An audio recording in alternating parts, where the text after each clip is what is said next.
Assalamualaikum warahmatullahi wabarakatuh. Perkenalkan, nama saya Mirawanti dengan NIM 20650024.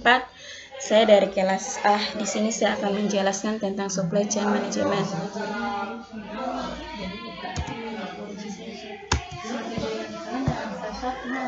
Di sini yang pertama, strategi supply chain adalah serangkaian keputusan dan tindakan yang diambil oleh perusahaan dan mengelola, mengintegrasikan aliran material, informasi, dan keuangan dari pasokan pelanggan. Strategi ini mencakup semua aspek rantai pasokan melalui dari perencanaan dan pengadaan hingga produksi dan distribusi hingga mengembalikan dan daur ulang. Di sini kedua, perencanaan produksi baru. Dalam perspektif perencanaan produk baru memang peranan penting dalam kesuksesan sebuah bisnis. Selanjutnya di sini ketiga, konfigurasi jaringan. Konfigurasi jaringan supply chain adalah struktur fisik dan fasilitas yang terlibat dalam proses rantai pasokan.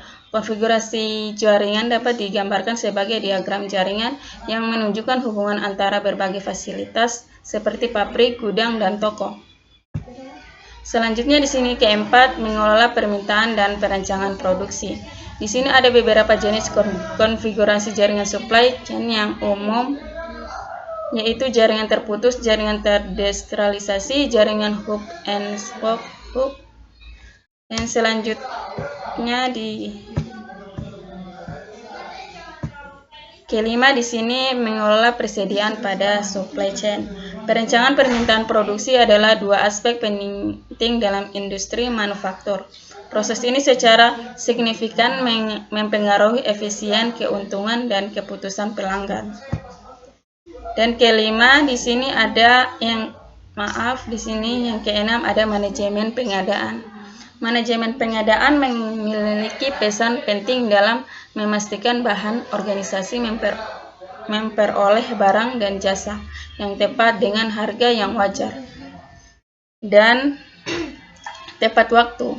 Manajemen pengadaan yang efektif dapat membantu organisasi untuk meningkatkan efisien dan efektivitas serta mencapai tujuannya.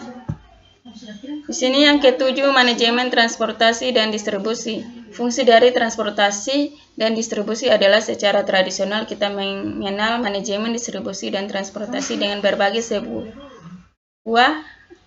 sebagai perusahaan menggunakan istilah manajemen logistik, sebagian lagi menggunakan istilah distribusi fisik.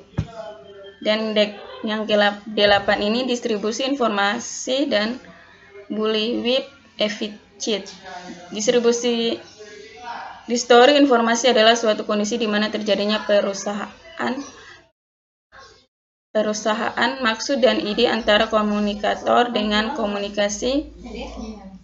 Bullwhip konsepnya adalah suatu keadaan yang terjadi dalam supply chain di mana permintaan dari customer mengalami perubahan baik semakin banyak atau semakin sedikit. Perusahaan ini menyebabkan distoris permintaan dari setiap stage supply chain, yaitu permintaan yang tidak akurat.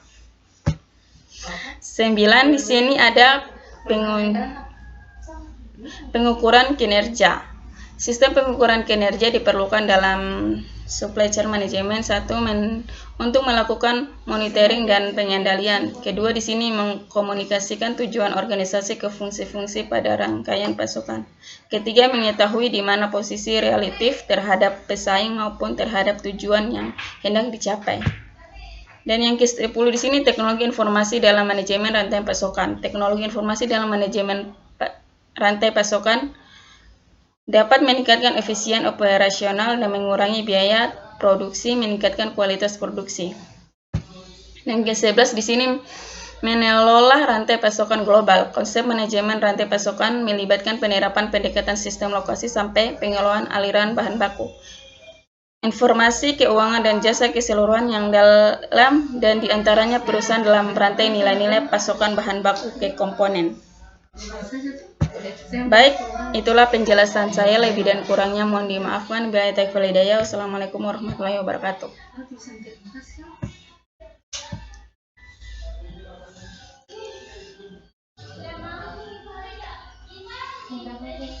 Mas.